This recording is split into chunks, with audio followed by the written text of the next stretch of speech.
இந்த பிள்ளைகள் இன்றைக்கு வாப்பா உப்பா கிட்ட சொல்றது என்ன தெரியுமா? பாவு பிள்ளை எல்லா பிள்ளைகள்கிட்டையும் ஃபோன் இருக்கு, எனக்கிட்ட மட்டும்தான் ஃபோன் இல்லை. இதுதான் அந்த பிள்ளைகள் சொல்லக்கூடிய டயலாக். ஓலவர் படிக்கிறவன் சொல்றான், எந்த கிளாஸ்ல முழு பெரும் பைக்கு வச்சுக்கானுங்க. அவனுங்கள வாப்பா மாதிரி உங்களை விட வசதி குறைஞ்சவனுங்க. இந்த உமா கிட்ட போஸ்ட் பண்ற வாப்பா கிட்ட கதைக்கிறல்ல, நம்மட வாப்பா அந்த பிச்சைக்காரனா, எனக்கு பைக் இன்றைக்கு வரணும், இல்லாட்டி நான் படிக்க மாட்டேன், என்ன தேடுவியல், என்ன காண மாட்டேன் என்று உமாவை அப்படியே பயம் காட்டுறான். இது என்ன பிரச்சனை? அந்த நேரத்தோட நாம விட்டோமே பிள்ளை, மைலோ வேண்டி கொடுத்தமே நடிச்சாமா, 12 மணி பிறகு சாக்லேட் வேண்டி கொடுத்தமே, அங்கே வந்த பிள்ளை தானே. அவன் சொல்லுவான் எல்லாரும் பாவிக்காங்க. அந்த பிள்ளைகிட்ட நீங்கள் சொல்லி வளர்க்கணும், இந்த உலகமே செஞ்சாலும் மகன் மார்க்கத்தில் இல்லாட்டி அது பிழை மகன் செய்யக்கூடாது. மார்க்கம் அதை தடுத்து அதை விட்டுறக்கூடாது. இந்த உலகத்தில் அதிகமானவர்கள் சிலை வணங்குறாங்கன்னா நீங்கள் வணங்கக்கூடாது. எல்லாருமே சிக்கெட் குடிக்காங்கன்னா சிக்கெட் ஹலால் ஆகாது. எல்லாருமே ஃபோன் பாவிக்காங்கன்னா ஃபோன் பாவிக்கக்கூடாது. இதை நீங்கள் காரணமாக சொல்லவும் கூடாதுங்கிறது சின்னத்துலேருந்தே பழக்கணும். அப்போ பிள்ளைகள்கிட்ட நோ சொல்லல, இந்த விஷயத்தை சொல்லல, தோல்வி ஏற்றுக்கொள்ளக்கூடிய மன வலிமையை சொல்லலை, குடும்ப கஷ்டத்தை சொல்லலைன்னா நாம் கஷ்டப்பட்டோம். பிரச்சனையை சொல்லணும். மகன் கரண்ட் பில்லு வந்து இந்த மாதம் எவ்வளோன்னு தெரியும், மஞ்சள் பாருங்கள், எவ்வளோன்னு பாருங்கம்மா. இன்னும் அப்போ 6000 சொச்சம் பாரு, பாப்பா சம்பளமே எவ்வளோதான். சரி, இந்த காசை கொண்டே கட்டிட்டு வாங்க, நீங்கள் கொண்டே கட்டுங்க. இந்த பொறுப்புணர்ச்சியை கொடுக்கணும், கட்டணும். தண்ணி பில் இவ்வளோ, அவனுக்கு சிக்கனம் தெரியும், தெப்பை திறந்துட்டு சும்மா நிற்க மாட்டான், தண்ணி பில்லு கூடப்படா. ரூமை விட்டு வெளியில் வரும்போது ஃபேனை ஆஃப் பண்ணுவான், கரண்ட் பில்லு கூட போடாது. பாப்பா ரொம்ப கஷ்டப்படுறாங்க, பாப்பாவுக்கு இவ்வளோ பிரச்சனை இருக்கு, இவ்வளவு கடன்கள் இருக்கு, குடும்ப நிலைமை இன்னது, இப்படித்தான் வாழணும். அந்த பிள்ளைக்கு நாம் சொல்லி கொடுத்தா அந்த பிள்ளை கவனமாக இருப்பான், தேவையில்லாத செலவுகளை கேட்க மாட்டான். எங்கள்ட கிளாஸில் ஒருத்தன் ஷூ ஒன்று போட்டுக்காங்க, ஏன் 7000 ரூபா, எனக்கு அந்த ஷூ இப்போ வேணுமாம்மா. இல்லை மகன், நமக்கு 3000 ரூபாய் ஷூ போதும். இல்லை, எனக்கு அந்த ஷூ வேணும், நான் ஆசைப்பட்டுட்டேன். அப்படி கேட்குறான்னா நம்ம கஷ்டத்தை காட்டலை. நம்முடைய சம்பளத்தில் காவாசி அதுன்றது அவனுக்கு தெரியாது. நம்ம கொடுத்துட்டு எவ்வளோ பிரச்சனைப்படுறோம்ங்கிறது அவனுக்கு புரியலை. பிள்ளைகளுக்கு நம்மளோட குடும்ப நிலைமையையும் விளங்கப்படுத்தணும். இதான் நிலைமை, இப்படித்தான் போயிட்டு இருக்குது. அப்போ அந்த சோசியல் தொடர்புகள் பிள்ளைகளுக்கு என்ன செய்யும், இருக்கும். அப்போ இதுக்கு முக்கியமாக பேரண்ட்ஸ் என்ன செய்யணுமெண்டா, அந்த பிள்ளைகளுக்கிட்ட உட்கார்ந்து பேசுகிறவங்களா இருக்கும். இந்த ஃபோனை நாமளும் தள்ளி வச்சா தான் பிள்ளைகளும் தள்ளி வைக்கும். இன்னைக்கு ஆகப்பெரிய பிரச்சனை இந்த ஃபோன் பாவனை தான்.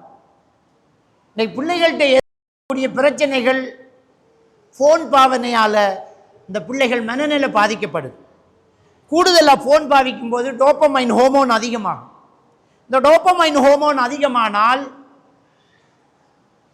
இந்த பிள்ளைகளுக்கு கற்பனை பண்ணக்கூடிய, தனிமையில் உட்காரக்கூடிய ஹலுசினேஷன், டெலூஷன் என்கிற ஒரு பிரச்சனை ஸ்டார்ட் ஆகும். டெலூஷன், ஒரு இமேஜ் அவர் உருவாக்குவார். இவர் ஒரு கற்பனை உலகத்தில் வாழுவார். கூடுதல் அந்த ஃபோன் பாவிக்க பாவிக்க அவங்க ஒரு கற்பனை உலகத்தில் வாழும். அவங்கண்டுக்கண்டு ஒரு உலகம், அந்த உலகத்தில் அவர் இருப்பார். தனியாக பேச தொடங்கிடுவார். எத்தனையோ பிள்ளைகள் இந்த ஃபோன் பாவனையால் தனியாக பேசுகிறவங்க இருக்கிறாங்க, ஒதுங்கி ஓரமாக நிற்கிறவங்க இருக்கிறாங்க. நீங்கள் ஃபெமிலி எல்லாரும் சேர்ந்து குதூகலமாக ஒரு இடத்துல பேசி சாப்பாடு ஆக்கி திண்டு ஜோக் அடிச்சிட்டு இருப்பீங்க. அங்கே இடையில ஒரு மூலையில் நின்று குளத்தில் ஒருத்தன் கல்லறிஞ்சிட்டு இருப்பான். அவன் கூடுதலாக ஃபோன் பாவிச்சான். அவன் ஒரு இமேஜ் உலகத்தில் வாழ்கிறான், ஒரு கற்பனை உலகத்தில் வாழ்கிறான். அவனை ஒரு அனிமேஷனாக அவன் நினைக்கிறான், தனியாக பேசுகிறான், அவனாய் கற்பனை பண்ணி போகிறான். இது டெலூஷன். இந்த டெலூஷனுக்கு ஆளாகிறான். அப்போ இன்றைக்கு பிள்ளைகள் கடுமையாக பாதிக்கப்படுற இந்த ஃபோன் பாவனை, இந்த ஃபோன் அதில் உள்ள ஆப்புகள், அதில் உள்ள கேம் எல்லாம் அப்படித்தான் டிசைன் பண்ணியிருக்கிறாங்க. நம்ம சொல்லுவோம், அரை மணித்தியாலம் தான் ஃபோன் பாவிக்கணும் என்று சொல்லுவோம். அரை மணித்தியாலம் தான். பப்ஜி, ஃப்ரீ ஃபயர் எல்லாம் ரொம்ப மோசமான கேமுகள். அரை மணித்தியாலம் தான் நீங்கள் ஃபோன் பாவிக்கணும்ண்டா அரை மணித்தியாலம் அவன் பாவிப்பான். சரி, அரை மணித்தியாலம் முடியக்குள்ள வேண்டி எடுப்பீங்க. 7 நாள் தான் உங்களுக்கு அரை மணித்தியாலம் அவன் ஃபோன் பாய்ப்பான். 8வது நாள் அவன் சண்டை செஞ்சு இன்னும் அரை மணித்தியாலம் போவான். அதை அவன் செய்யலை, அந்த ஃபோன் செய்யுது. எப்படி தெரியுமா? அந்த கேமோட டிசைன் என்னென்றால், அந்த கேமை உருவாக்கினவனுடைய தொழில்நுட்ப வளர்ச்சி என்னென்றால், இந்த போனை பாவிக்கிறவர் 30 நிமிஷத்தில் ஆஃப் ஆக்குறார் அப்படின்னு சொன்னால் 7 தடவை தான் 30 நிமிஷத்தில் அவர் ஆஃப் ஆக்குவார். 8வது தடவை 28வது நிமிஷத்தில் அவனுக்கு ஒரு புதிய வெப்பனை அந்த கேம் கொடுக்கும். இப்போ இவன் இந்த வெப்பனை யூஸ் பண்ணணுங்கிற ஒரு சூழ்நிலைக்கு தள்ளப்படுவான். 28வது நிமிஷத்தில் இவனுக்கு ஒரு பவர்ஃபுல் ஒரு ஆயுதம் ஒன்று கொடுக்கப்படுது. கேம் கிஃப்ட் கொடுத்துரும்.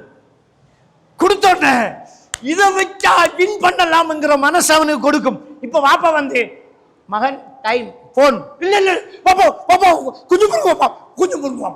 மனநோயாளி மாதிரி கத்துவான். உம்மா போனம்பா, உம்மா இல்லை போனமா கேட்டா ஓ போன தரான்னு பறிச்சா ஜன்னல் உடையும், மென்டல் ஆகுவான். அதை செய்யறது போன் தான், ஆள் இல்லை. அப்படித்தான் அந்த அந்த அந்த கேமை டிசைன் பண்ணியிருக்கேன். நமக்கு தெரியுமா? இந்த போன் ஒத்து கேட்குது. இதில் நெட்டில் ஒன்றில் இந்த ஃபோன் இருக்கும்போது நீங்கள் என்ன பேசுகிறீங்களோ அந்த ஃபோன் ஒத்து கேட்குது.